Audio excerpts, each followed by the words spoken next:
MG news, জনগণের power house. নমস্কার। আজ এই উদ্যোগে যারা আমরা সামিল হয়েছি, যারা এই মঞ্চে উপস্থিত রয়েছে, সকল গুণী ব্যক্তিদের আমার শ্রদ্ধা জানাই। আর আমার সামনে যারা ছোট ছোট, প্রায় আমার আমার সন্তানের থেকেও হয়তো ছোট, তাদের এই যে উদ্যোগ, তারা যে নিজেরা দায়িত্ব নিয়ে একজনের কথা শুনে 1 বছর ধরে একটা গাছকে লালন করেছে, তার জন্য আমার মনে হয় সব থেকে বেশি সাধুবাদ ওদের দেওয়া উচিত। ওরা প্রত্যেকেই আজকে একই জায়গায় দাঁড়িয়ে আছে, কেউ ফার্স্ট, সেকেন্ড, থার্ড, প্রথম, দ্বিতীয়, তৃতীয় নয়। আমার ব্যক্তিগত মতামতে সবাই একই জায়গায় দাঁড়িয়ে আছে। আর ওদেরকে আমি বলবো যে গাছ তোমরা যেমন লাগাচ্ছ, প্রত্যেকে তো একটা গাছের দায়িত্বে আছো। তোমরা চেষ্টা করবে ভেবে নিতে, বাড়িতে যেমন ছোট ছোট ভাই বোন প্রত্যেকেরই থাকে, এরকম একটা সম্পর্কের সঙ্গে গাছটাকে জড়িয়ে নাও, যে ও আমার ছোট ভাই বা বোনের মতন। দেখবে গাছের প্রতি ভালোবাসাটা আরো বাড়বে এবং মনে হবে রোজই এখান দিয়ে পড়তে গেলে যে না, গাছটা কত বড় হলো, একটা পাতা কেউ ছিঁড়লো না তো, বা গাছটা আজকে সারাদিন রোদ পেয়েছে, একটু জল দেওয়ার দরকার। এমন কথাগুলো আপনা থেকেই মাথায় আসবে, যেমন আমরা আমাদের আপনজনদের ক্ষেত্রে ভাবি, তাহলে মনে হয় আরো ভালো হবে। আর আমি ওদের সঙ্গে কথা বলতে গিয়ে আমার যেটা মনে হয়েছে, যে চরিত্রগুলো যে যে গাছটার নাম দিয়েছ, প্রত্যেকে সেই গল্পটা, সেই চরিত্রটা একটু পড়ো, দেখবে তোমরাও সমৃদ্ধ হবে। তুমি আবার বাড়িতে যারা ছোট ভাই বোন আছে তাদের সাথে গল্প করবে, বাড়ির মা বাবার সাথে গল্প করবে, সবাই জানবে। আমার মনে হয় এই জিনিসগুলো, এটাই আমার বলার, কোনো গম্ভীর বেশি কথা আমি বলতে চাইছি না। আর সবাইকে আজকে ধন্যবাদ। আরেকটা কথা বলি যে এই গাছ কাটা, তার বিরুদ্ধে প্রতিবাদ বা গাছ লাগানো, এগুলো কিন্তু আজ থেকে নয়। যদি আমরা ইতিহাস ঘাঁটি, দেখব 1730 সালে, তখন রাজস্থানে রাজার শাসন চলত। রাজস্থানের এক রাজা ঠিক করেছিলেন এক গ্রামের গাছ তিনি সব কেটে ফেলবেন, তার নতুন রাজপ্রাসাদ তৈরি হচ্ছে, সেখানে কিছু কাজে কাঠ লাগবে প্রচুর। তো উনি গাছ কাটার নির্দেশ দিয়েছিলেন তার সৈন্যদের। কিন্তু সেই বনের পাশে, সেই জঙ্গলের পাশে ছিল গ্রাম। সেই গ্রামে ছিল অমৃতা দেবী বলে এক গ্রামেরই বধূ। সে কিন্তু প্রথম একা এগিয়ে এসেছিল এবং একটি গাছকে সে জড়িয়ে ধরে সে প্রতিবাদ জানিয়েছিল যে না, আমি গাছ কাটতে দেব না। এবং গ্রামবাসীদের প্রত্যেককে বলেছিল যে তোমরা প্রত্যেকে এক একটি করে গাছ জড়িয়ে ধরো এবং তোমরা এইভাবে বাধা দাও। এবং সত্যি সে একটা আন্দোলন হয়েছিল। সেখানে সৈন্যরা গাছ কাটতে চেষ্টা করেছিলেন, প্রায় 300 জন গ্রামবাসী কিন্তু সেখানে নিহত হন। তারপর কিন্তু তারাই জয়ী হয়েছিল। তারপর কিন্তু রাজা তার আদেশ বদলাতে বাধ্য হয়েছিলেন। এইভাবেই ধীরে ধীরে আন্দোলন এবং তার থেকে অতিক্রম করে এগিয়ে যাওয়ার পথ বারবার হয়েছে। তাহলে আমরা গাছ লাগাবো, গাছকে ভালোবাসবো, বাড়ির সদস্য করে তুলবো। কেমন? ধন্যবাদ। তোমার নাম কি? অনিক মজুমদার। এবছর পুরস্কার পেয়েছো? হ্যাঁ, পেয়েছি। কি পুরস্কার পেয়েছো? একটি মেমেন্টো এবং একটি সার্টিফিকেট। তোমার গাছের নাম কি ছিল?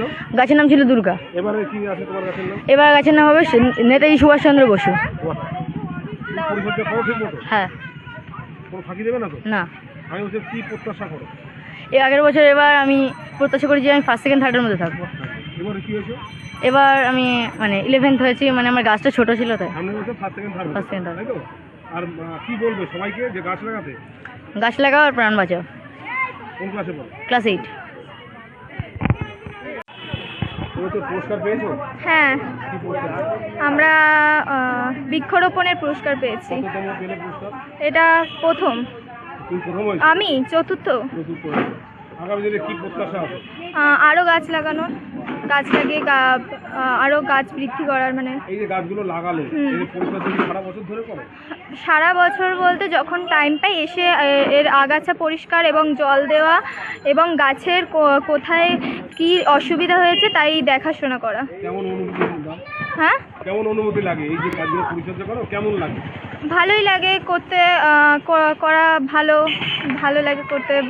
কোন ক্লাসে? আমি ক্লাস 8-এ পড়ি। ক্লাস 8। গাছ লাগিয়েছো? না, এবার লাগিয়েছি, আগের বার কি ছিল নাম না। তোমার গাছে? গাছের নাম এখনো দিইনি। তুমি আমি লাগালাম, গাছের নাম এখনো দিইনি। দেবে? হ্যাঁ। কি দেবে নামটা মনে আছে? স্যার বলে দেবে। স্যার বলে দেবে। হ্যাঁ, নদীর নামই দেবে। স্যারের নাম কি? বাপি মণ্ডল। তোমরা কোন ক্লাসে পড়ো তিনজনে? ক্লাস 8। তুমি? 8। তোমার নাম? লাকি দাস। তোমার নাম? ইলা মণ্ডল। তোমার নাম? অর্পিতা রায়। দেখুন, এইটা প্রত্যেকটা থানায় এবং প্রত্যেকটা ব্লকে আমাদের নম্বর দেওয়া আছে। যদি কেউ আমাদের ওখানে না যোগাযোগ করতে পারে, নির্দিষ্ট থানায় বা নির্দিষ্ট যদি ব্লকে যায়, আমাদের নম্বর পেয়ে যাবে এবং আমাদের সঙ্গে যোগাযোগ করতে পারবে। আপনারা আইনত ব্যবস্থা নেবেন? আমরা আইনের ব্যবস্থা নেব। আচ্ছা, কোনো গাছের কাটার কি কোনো নিষেধাজ্ঞা নেই, এরকম কোনো গাছ আছে? দেখুন, সব গাছের উপর নিষেধাজ্ঞা আছে। যেসব গাছ ধরো অতি প্রাচীন, 100 বছর পুরনো বট গাছ বা অন্য কোনো মানে আছে, বিভিন্ন গাছ থাকে, সেগুলিকে আমরা মানে যেগুলো হিস্টোরিক্যাল গুরুত্ব রয়েছে, সেই গাছগুলোকে আমরা চেষ্টা করি যাতে কোনোভাবে না কাটে। আচ্ছা, প্রায়শ দেখা যায় রাস্তার পাশে গাছগুলো সাদা হয়ে যাচ্ছে, এই বিষয়টা আপনারা কি চোখে দেখছেন?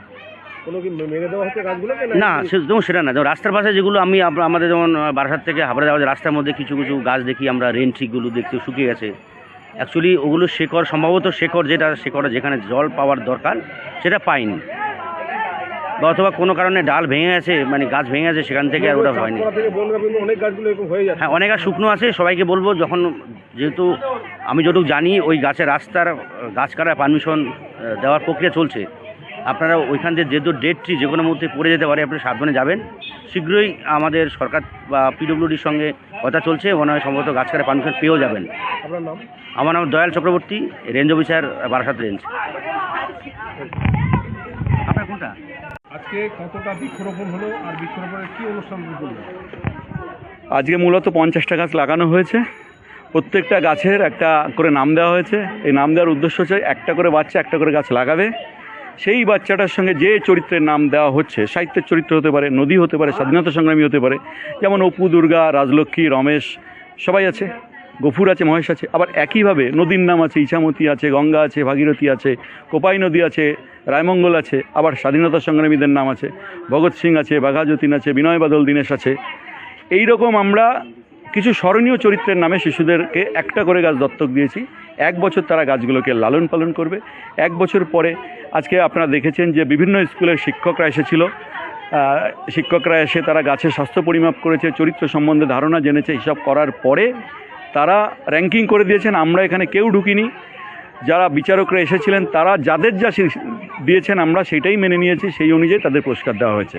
এর মাধ্যমে আমাদের একটাই উদ্দেশ্য যে গাছকে শিশুরা ভালোবাসতে শিখুক, গাছের সঙ্গে নিজেদের সম্পর্ক তৈরি করতে শিখুক, তাহলে পৃথিবী আরও সবুজময় হবে। বিশ্ব উষ্ণায়নের হাত থেকে আমরা রক্ষা পাবো। গাছ কাটা যে অত্যন্ত ক্ষতিকারক, অত্যন্ত ব্যয়নী কাজ, সেটাও মানুষকে বোঝানোর চেষ্টা করব। আজকে এসেছিলেন যেমন ফরেস্ট ডিপার্টমেন্টের আধিকারিকরা এসেছিলেন, আইনজ্ঞ এসেছিলেন। আমি নামগুলো বলছি, যেমন দয়াল চক্রবর্তী, রেঞ্জ অফিসার, বারাসাত বন বিভাগ এসেছিলেন। অ্যাডভোকেট পাপি চক্রবর্তী, তিনি বিশিষ্ট বাচিক শিল্পী, তিনি এসেছিলেন। এছাড়া অর্ণব বিশ্বাস শিক্ষক, অরুণা সিন্ধু রায় শিক্ষক, প্রবোধ সরকার শিক্ষক, রবীন সরকার শিক্ষক, করুণাথ সিন্ধু রায় শিক্ষক এসেছিলেন, গোবিন্দবালা শিক্ষক। তারাই মূল্যায়ন করেছেন। ঠিক আছে, ধন্যবাদ। আরও যেটা বলতে ভুলে গিয়েছি যে আজকে আমাদের এই অনুষ্ঠানে উপস্থিত ছিলেন বিশেষ অতিথি হিসেবে হাবড়া থানার ভারপ্রাপ্ত আধিকারিক মাননীয় অনুপম চক্রবর্তী মহাশয়। তিনিও বাচ্চাদের উৎসাহিত করে গিয়েছেন। আচ্ছা, আর অনুষ্ঠানকে সঞ্চালনা করেছেন আমাদের এই ওয়ার্ডের কাউন্সিলর। শুধু না, তার চেয়ে বড় যেটা পরিচয়, তিনি একজন প্রাক্তন প্রধান শিক্ষক। তিনি শিক্ষক হিসেবেই এসেছিলেন এবং বাচ্চাদের তিনি তার মতো করে মোটিভেট করেছেন যাতে তারা গাছ লাগানোর পর উৎসাহিত হয়। ধন্যবাদ।